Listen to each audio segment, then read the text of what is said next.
Assalamu alaikum. Welcome to the special transmission of Aina Absar. This program would be in English. Whatever is going on in America, that is something which was in many ways it was expected, and in many aspects it was never ever expected. But it is happening. So now whatever is going on, we cannot bypass it, we cannot refuse it. Yes, what we can do is that we can talk about it, and we can learn something out of it, and we can even devise the new strategies and new options, that what courses what are there to humanity, to the publics, to for the governments, for the countries, for the leaderships, which they can adopt, and that could that may prove to be the viable solutions for the days to come.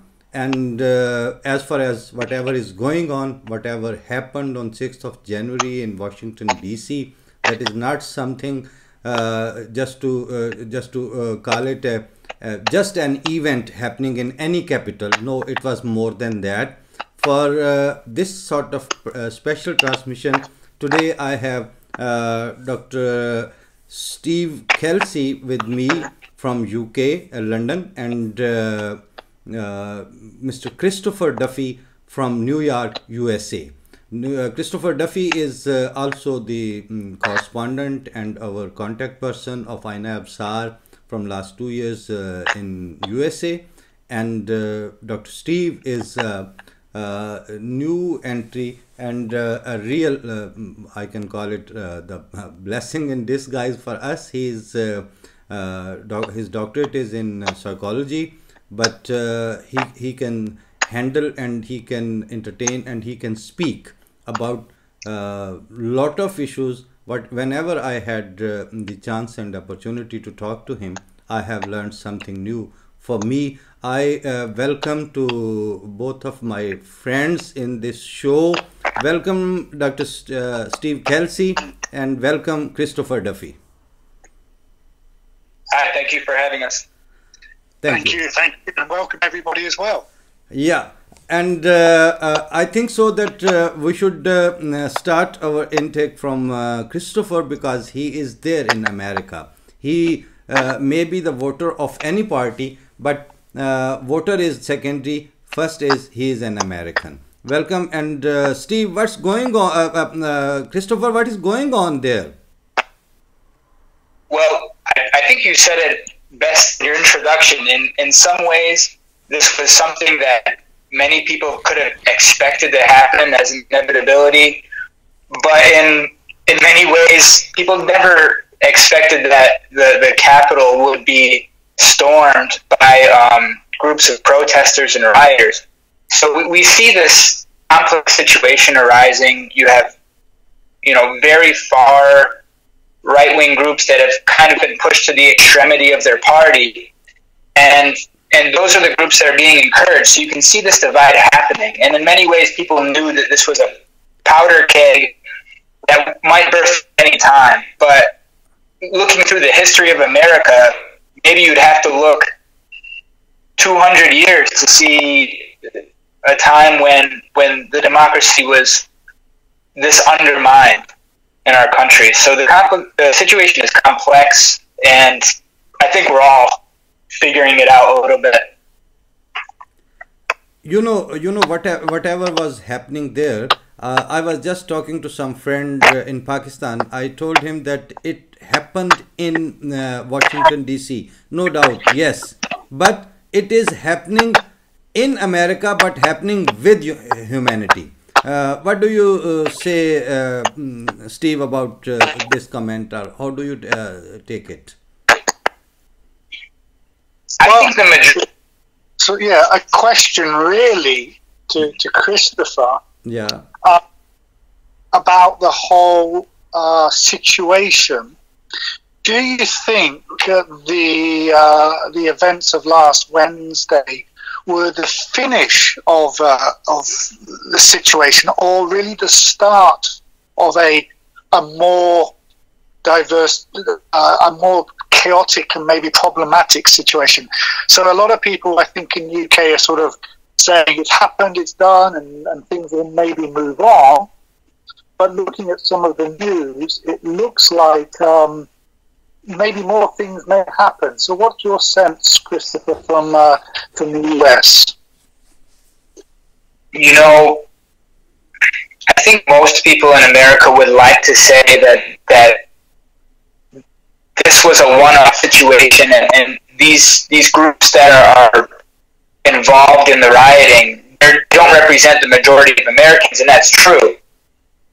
However, these groups are empowered, and they are empowered by their mentality that they are the true patriots, that they are the ones taking back our democracy, that they are saving the country. You know, President Trump's rally was called the Save America rally. So they're really empowered, and they feel that they are the true patriots, and they need to save the country at all costs, despite what anyone else says. And that's a dangerous mentality that has grown, and I don't see it disappearing. I see those groups becoming more emboldened, and I wish that it would simmer out sometime soon, but I just don't see it happening. I see the majority of people standing by and watching and saying, wow, can't we just all come back down to earth? But these groups that are emboldened, they really believe in their cause, and I think that they're going to fight for Trump and his allies, you know, for years to come. This is something very terrible, that whatever they are thinking and how they are taking their behavior, that is something highly justified for them, and they think that this is something which they are commissioned by God to save the humanity and save the American people. Yeah, that's the issue, that they feel that they're the true revolutionaries, they're the patriots, and they're taking back the government from the hands of the corrupt and the hands of, you know, this is the type of mentality that reinforces their actions. It doesn't matter to them whether something is proved or not, whether it's proved that there was election fraud, whether it was proved that Biden won the election, how many votes, all of that doesn't equate to anything for them, because they already decided that the system is corrupt and they are the saviors of the system, and whatever anybody else says is just an outright lie. So they're in this feedback loop where all of the information is coming from one source, namely Trump and his outlets, and going back to them, and whatever any source outside of that says is just propaganda to them, and just a part of their enemy, you know, their enemies. So they use this to justify their actions, and that's the danger. Steve, you know, worst thing what is happening is that now it is called Trumpism. I mean, this has become, this nonsense, this violence has become a full-fledged philosophy that is known as Trumpism. And the very next morning, after 6th of January, in the morning of 7th of January, I was just watching the ABC or CNN, and they took their representative from London, and the man from London, he was carrying 6-7 big newspapers of UK, and he was showing one by one, this is Daily Telegraph, this is Times. He said, yesterday we had about thousands of deaths in the UK, and the headline is not those deaths. Headline is not the corona crisis. Headline is not the socio political disorder anywhere else. But the headlines are the Capitol Hill stormed, Capitol Hill this, Capitol Hill that. How do you think as a Londoner about this all situation? Good question. Okay, let me just play this back a little bit, and maybe answer it a little bit differently. Yeah. For sure, this is news, and it's kind of, I think, even, you know, I was watching it on TV and on social media last week, and it's historic. There is energy. I agree with what Christopher's saying about some of the mentality that the people are showing, it's very, very, very difficult to change it. But this is, this was, and maybe if it continues, historic event. I mean, the US and many countries were created, if you like, on violence, on revolution, on change. There is something quite attractive, even though I disagree strongly with the sentiment of the people who did this.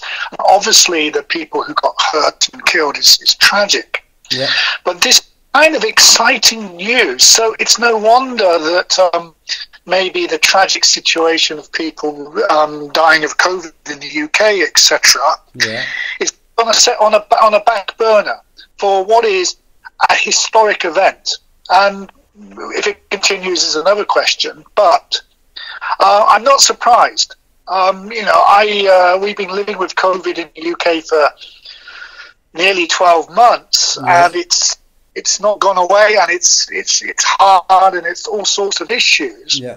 But we're living with it, and suddenly in the US there is a sort of a mini coup d'etat, a mini revolution, a violent protest that none of us have ever seen before. I mean, the last time the Capitol building was, and Christopher can give me the better history, was invaded was 2 centuries ago. Was in the 19th century. We had no TV then and no YouTube.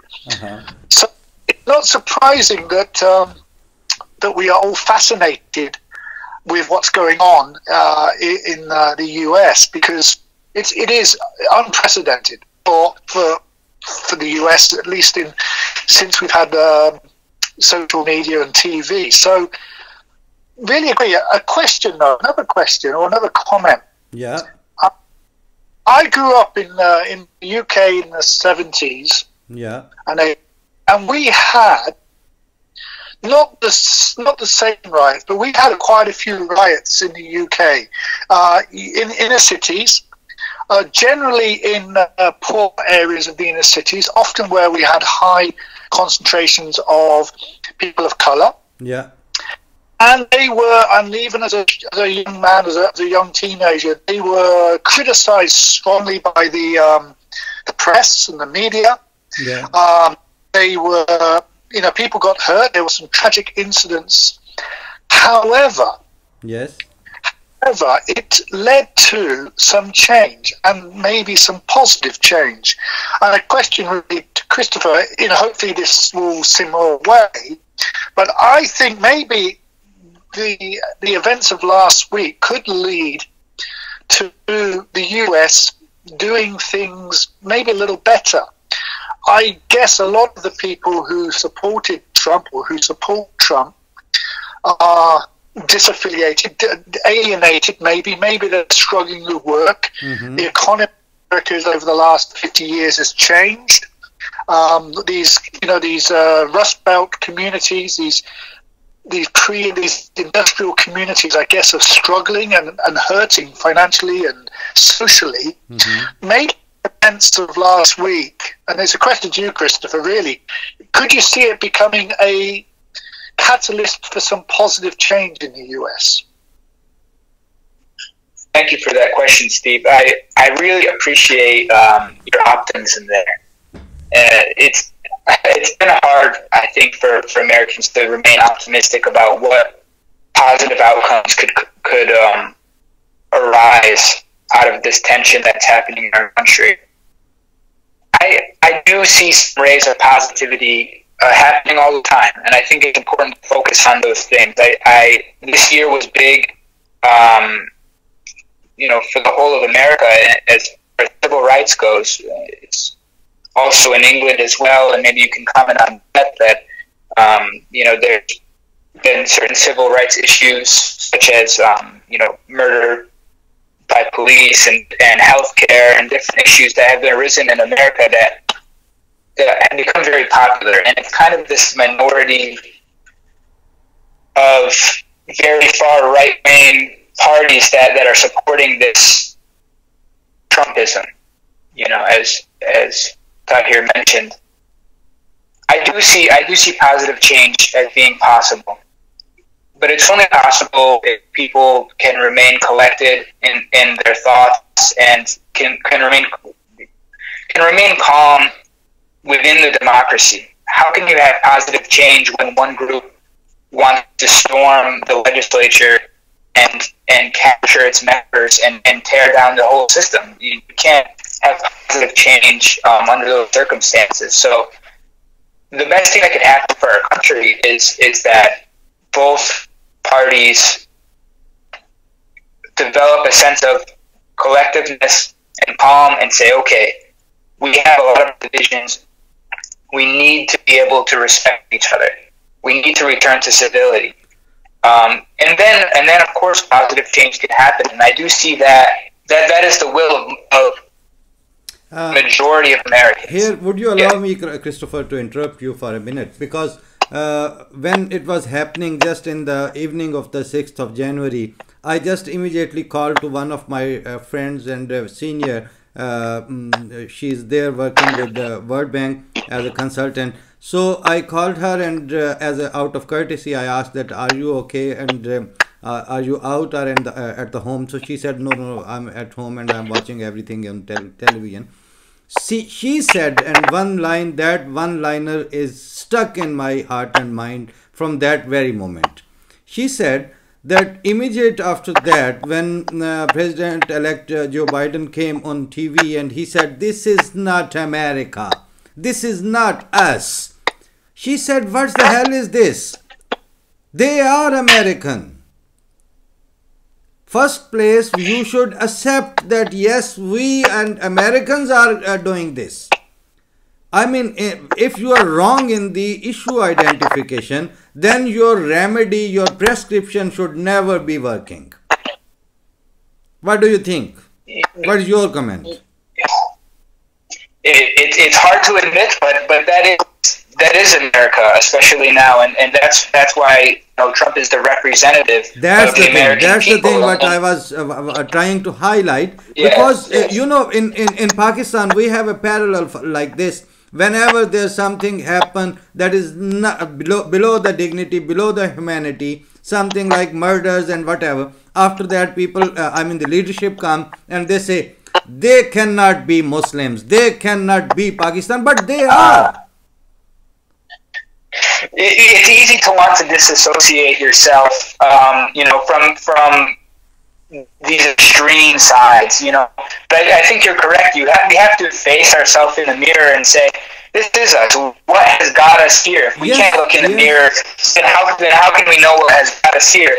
It's my tendency to disassociate, because what I'm seeing is nothing but more and more division, and I'm seeing it not just from the right, people on the far right, but also on the progressive side as well. There's kind of this washing your hands of both sides, and I like to think that that's not the true will of the people. But those are the people with the most power. Usually the extremities, they carry with them the most aggressive action. But I like your sentiment that we have to put ourselves in the mirror as much as we don't like to. You know, Christopher, as you and me sometimes spoke here in Frankfurt, I have never been in America, but I have no concept like this of American democracy. I was the other day telling to some of my friends that, as people say that London is the capital of the world, the Washington was known as the capital of democracy of the world.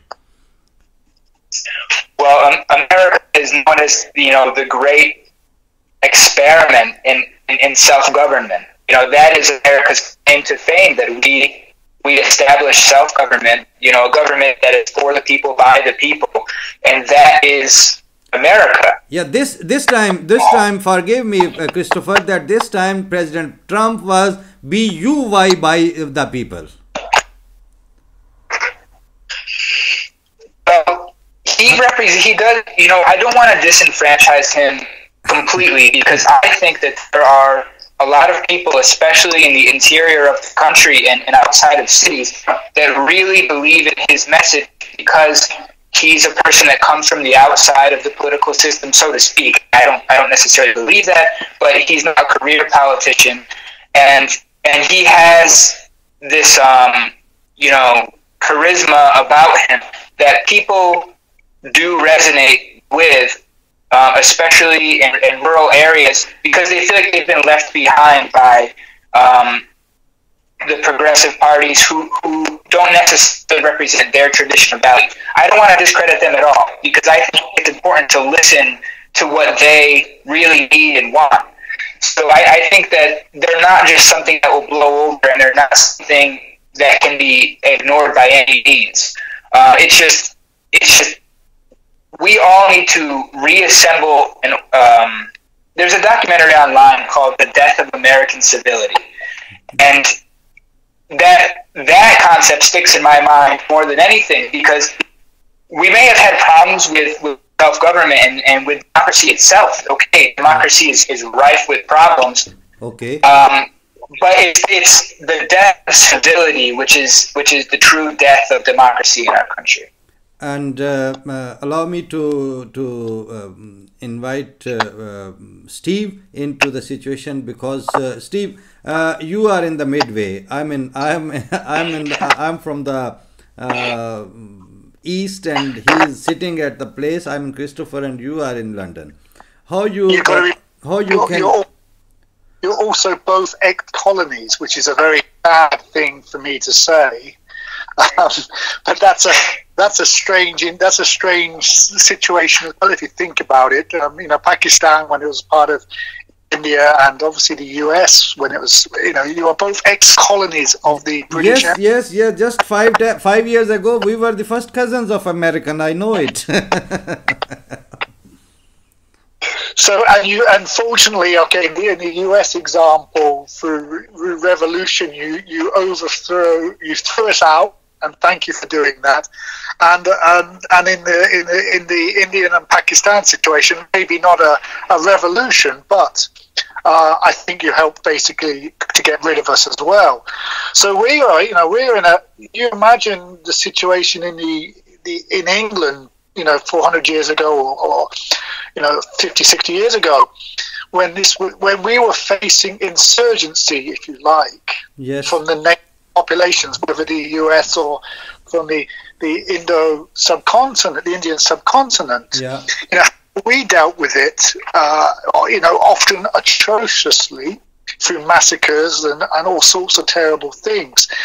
But I want to come back to Chris's point. It's interesting about civility, and I hear this quite a lot. And the death of respect, I guess, and the hostility, the division, the polarization is perhaps in the way that in the UK we talk about it perhaps in terms of polarization. And for us, 4 years ago, it was and it's still continuing, the Brexit referendum, which was split pretty nearly 50-50. Yeah. So pretty much down the middle. Okay, the vote leave won by a percent or two.